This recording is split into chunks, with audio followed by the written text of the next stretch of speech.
Hello viewers, আজি আমি NIOS DLEd পাঠ্যক্ৰমৰ 504 কোৰ্সৰ প্ৰাথমিক স্তৰত গণিত শিকনৰ এছাইনমেন্টৰ বিষয়ে আলোচনা কৰিম। এই ভিডিঅ'টি প্ৰকাশিত কৰাৰ আগতে আমি কেইবাটাও ভিডিঅ' প্ৰকাশ কৰিছো। আপোনালোকে যদি সেই ভিডিঅ'কেইটা এতিয়ালৈকে চোৱা নাই আমাৰ চেনেলটি সাবস্ক্ৰাইব কৰি লওক আৰু ভিডিঅ'বোৰ চাই লওক।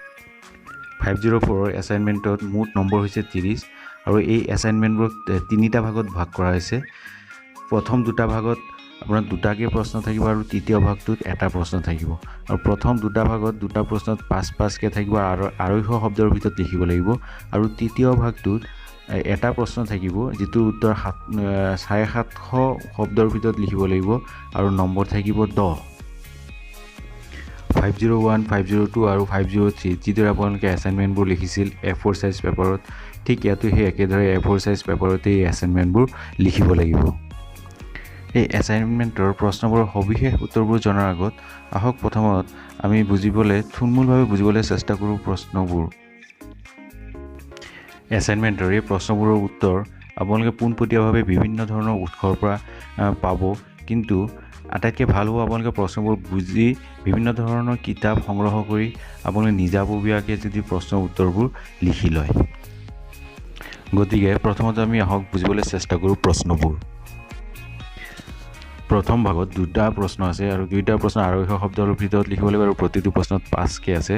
আৰু ইয়াত প্ৰথম প্ৰশ্নটো হৈছে why there is a need of continuous and comprehensive evaluation in mathematics teaching learning. As a mathematics teacher, how continuous and comprehensive evaluation help you in teaching learning of mathematics? কিয় গণিত শিক্ষা অবিৰত আৰু সামগ্ৰিক মূল্যায়নৰ প্ৰয়োজন? গণিত শিক্ষক হিচাপে কিদৰে অবিৰত আৰু সামগ্ৰিক মূল্যায়নে গণিত শিকনত সহায় কৰে? এই প্ৰশ্নটিৰ উত্তৰ কৰিবলৈ আমি প্ৰথমত জানিব লাগিব অবিৰত আৰু সামগ্ৰিক মূল্যায়ন মানে কি। অবিৰত আৰু সামগ্ৰিক মূল্যায়নে এইটো নুবুজায় যে শিশু এজনক আমি গণিত শিকোৱাৰ পিছত 6 মাহীয়া, বছৰীয়া বা যি 4টা মূল্যায়ন কৰা হয়, গোট মূল্যায়ন কৰা হয়, সেইকেইটাকে অবিৰত আৰু সামগ্ৰিক মূল্যায়ন নুবুজায় প্ৰথম কথা। গতিকে অবিৰত আৰু সামগ্ৰিক মূল্যায়ন মানেনো কি? অবিৰত আৰু সামগ্ৰিক মূল্যায়ন মানে হৈছে কোনো এটা বিষয় পঢ়োৱাৰ পৰা আৰম্ভ কৰি যিমান ধৰণৰ মূল্যায়ন কৰা হয় এই আটাইবোৰ মূল্যায়নকে একেলগে অবিৰত বা সামগ্ৰিক মূল্যায়ন বুলি কোৱা হয়, যিটো নেকি গোট মূল্যায়নৰ আগলৈকে চলি থাকে। উদাহৰণস্বৰূপে ছাত্ৰজনক পঢ়োৱাৰ পিছত আমি ক্লাছ ৱৰ্ক দিওঁ, হোমৱৰ্ক দিওঁ আৰু বিভিন্ন ধৰণৰ কাৰ্য দিওঁ যিবোৰ নেকি মূল্যায়ন কৰা হয়। শিশু এজনৰ মূল্যায়ন অকল লিখিত পৰীক্ষা যেনে 6 মাহীয়া, বছৰীয়া বা 4টা গোট মূল্যায়নৰ ওপৰত নিৰ্ভৰ কৰিলে বহু ধৰণৰ আমি অসুবিধাৰ সন্মুখীন হ'ব পাৰোঁ।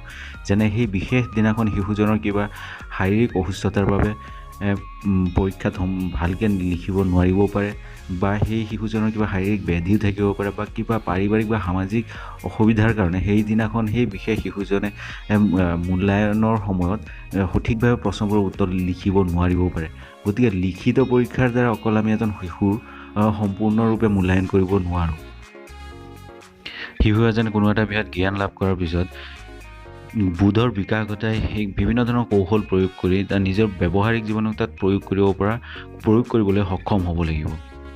সেইবাবে শিশু এজনৰ গণিতৰ বিকাশৰ মূল্যায়ন কৰিব হ'লে অবিৰত বা সামগ্ৰিক মূল্যায়ন কৰিব লাগিব। অকল লিখিত পৰীক্ষাৰ মূল্যায়নৰ দ্বাৰা আমি শিশু এজনৰ সম্পূৰ্ণ জ্ঞানৰ মূল্যায়ন কৰিব নোৱাৰোঁ।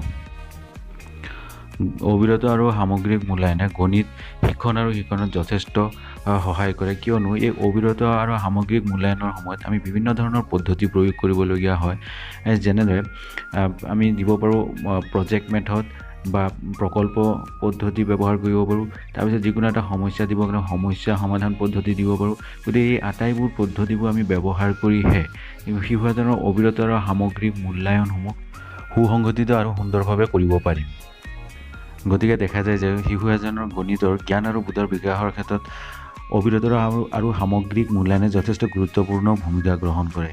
সেইবাবে কোৱা হয় যে শিক্ষণ আৰু শিক্ষণ প্ৰক্ৰিয়াত অবিৰত আৰু সামগ্ৰিক মূল্যায়নে যথেষ্ট সহায় কৰে এজন শিক্ষকক। এয়া আছিল আমাৰ প্ৰথম প্ৰশ্নটিৰ পৰ্যালোচনা। এতিয়া আহক আগুৱাই যাওঁ আমি দ্বিতীয় প্ৰশ্নটোলৈ।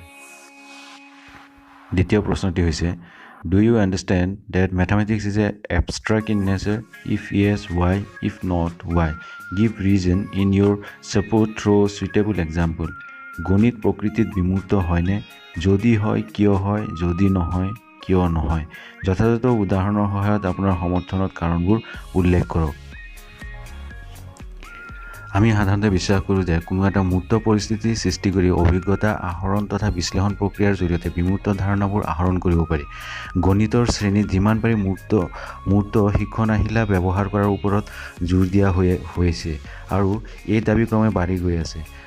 তথাকথিত গণিত গৱেষণাগাৰ বা মেথছ লেব যিটোক আমি কওঁ, ধাৰণাটোৱে বহুল সমৰ্থন তথা পৃষ্ঠপোষকতা লাভ কৰিছে। বৰ্তমান জনপ্ৰিয়তা লাভ কৰা ধাৰণা এটা হ'ল যে গণিত গৱেষণাগাৰৰ অভিজ্ঞতাৰ জৰিয়তে সৰু ল'ৰা ছোৱালীয়ে গাণিতিক ধাৰণাবোৰ ভালদৰে বুজি পায়।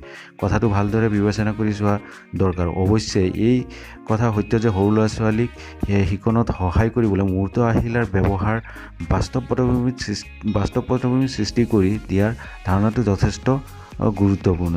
এইবোৰ কোনো বিমূৰ্ত ধাৰণা উপস্থাপন কৰাৰ অস্থায়ী আৰ্হি ৰূপে কাম কৰে। উদাহৰণস্বৰূপে 5টা শিল অথবা 5টা চকী 5 সংখ্যাটোৱে বুজোৱা মূৰ্ত আৰ্হি হ'ব পাৰে। একেদৰে ডাঠ কাগজৰ পৰা কাটি উলিওৱা ত্ৰিভুজ এটা জ্যামিতিক ত্ৰিভুজ এটাৰ আৰ্হি হ'ব পাৰে, কাৰণ কাগজৰ ত্ৰিভুজটোৱে জ্যামিতিক ত্ৰিভুজৰ কিছুমান বৈশিষ্ট্য উপস্থাপন কৰিব পাৰে।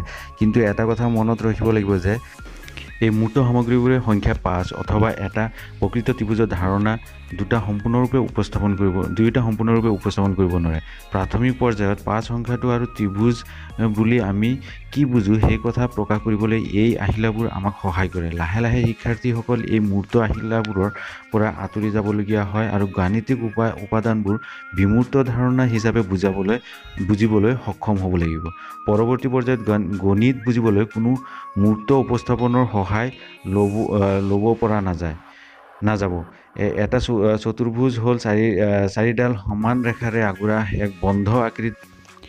গতিকে চতুৰ্ভুজ এটাৰ প্ৰকৃত ৰূপ অকল বৰ্ডত আঁকি নাইবা কোনো মূৰ্ত উপস্থাপনৰ দ্বাৰা সম্পূৰ্ণৰূপে বুজাব নোৱাৰি। অৰ্থাৎ মূৰ্ত অভিজ্ঞতা আহৰণৰ দ্বাৰা গাণিতিক জ্ঞান বৃদ্ধি কৰাটো জৰুৰী যদিও সৰু ল'ৰা ছোৱালীয়ে এটা সময়ত নিজৰ জ্ঞান প্ৰয়োগ কৰি গাণিতিক ধাৰণাবোৰ বুজি পাব লাগিব। ছবিৰ সহায়ত আৰম্ভ হোৱা গাণিতিক জ্ঞান আহৰণ প্ৰক্ৰিয়া গণনাৰ দৰে বিভিন্ন কাৰ্যৰ মাজেৰে গৈ প্ৰতীক চিনাক্তকৰণ পৰ্যায় পাব লাগিব। ই হ'ল অংক কৰিবলৈ শিকাৰ প্ৰয়োজনীয় উপাদান। গণিত শিকা প্ৰক্ৰিয়াটো গৈ কোনো আহিলাৰ সহায় অবিহনে শিক্ষাৰ্থীয়ে নিজে গাণিতিক ধাৰণাবোৰ বুজি পোৱা প্ৰক্ৰিয়াটোৰ সৈতে মিলি যাব লাগিব। সেয়েহে যেতিয়া উচ্চ মাধ্যমিক পৰ্যায়ত গণিত গৱেষণাগাৰ স্থাপন কৰাৰ কথা আলোচনা কৰা হয়, তেতিয়া এই দিশত আগবঢ়াটো কিমান দূৰ সমুচিত হ'ব সেয়া শিক্ষাদান শৈলীসমূহক আৰু জ্ঞানতাত্ত্বিক দুয়োটা দিশৰে বিবেচনা কৰি চোৱা উচিত। এয়া আছিল আমি দ্বিতীয় প্ৰশ্নটোৰ সাম্ভাব্য উত্তৰৰ এটি চমু আভাস। যিহেতু এই প্ৰশ্নৰ উত্তৰটো আপোনাৰ নিজে কিছুমান উক্তি আগবঢ়াব লাগিব আৰু সেইবোৰৰ সমৰ্থনৰ কাৰণবোৰ উল্লেখ কৰিব লাগিব। গতিকে বিভিন্ন ধৰণৰ আৰু উৎসৰ পৰা পইণ্টবোৰ কালেক্ট কৰি আপোনালোকে নিজে এই প্ৰশ্নটোৰ উত্তৰ সুন্দৰভাৱে লিখিবলৈ চেষ্টা কৰিব। এছাইনমেণ্ট 1ৰ প্ৰথম প্ৰশ্নৰ উত্তৰৰ বাবে আমি ইতিমধ্যে আলোচনা কৰা এই দুটা প্ৰশ্নৰ পৰা যিকোনো এটা উত্তৰ লিখিলেই হ'ল। এতিয়া হওক আমি আগুৱাই যাওঁ এছাইনমেণ্ট 1ৰ দ্বিতীয় প্ৰশ্নটোলৈ। ইয়াতো দুটা প্ৰশ্ন আছে। এই দুটা প্ৰশ্নৰ ভিতৰত আপোনালোকে যিকোনো এটা লিখিলেই হ'ব। দ্বিতীয় প্ৰশ্নটোৰ প্ৰথম অংশৰ প্ৰশ্নটো হ'ল give 3 characteristics of constructivist teaching. Illustrate this in the context of introducing shapes to children in class 2. সৃজনশীল শিক্ষণৰ 3টা বৈশিষ্ট্য প্ৰদান কৰা তৃতীয় শ্ৰেণীৰ শিশুক আকাৰৰ অৱধাৰণা দিয়াৰ প্ৰেক্ষাপটত এই বিষয়ে বৰ্ণনা কৰক। এছাইনমেণ্ট 1ৰ 2 নম্বৰ প্ৰশ্নৰ নাইবা অংশৰ প্ৰশ্নটো হ'ল Select any topic of your choice for mathematics textbook of class 4. Write a plan for teaching this topic through project method. চতুৰ্থ শ্ৰেণীৰ গণিত পাঠ্যপুথিৰ পৰা আপোনাৰ পচন্দৰ কোনো এটা বিষয় নিৰ্বাচন কৰি প্ৰকল্প পদ্ধতিৰ মাজেৰে এই বিষয়টোৰ পাঠদানৰ বাবে এটি পৰিকল্পনা প্ৰস্তুত কৰক। 2 নম্বৰ অংশৰ এই দুয়োটা প্ৰশ্নৰ উত্তৰ লিখিত মই ভাবোঁ আপোনালোকৰ বিশেষ কোনো অসুবিধা নহ'ব আৰু আপোনালোকে ধুনীয়াকৈ এই দুয়োটা প্ৰশ্নৰ উত্তৰ লিখিব পাৰিব। এতিয়া আমি আলোচনা কৰা এই প্ৰশ্নবোৰৰ উত্তৰৰ লিখিত ৰূপবোৰ আমি ইয়াৰ পৰৱৰ্তী ভিডিঅ'ত প্ৰকাশ কৰিম। গতিকে এই ভিডিঅ'বোৰ যথাসময়ত আপোনালোকে পাবলৈ আমাৰ চেনেলটি ছাবস্ক্ৰাইব কৰক আৰু বেল আইকনটো প্ৰেছ কৰক।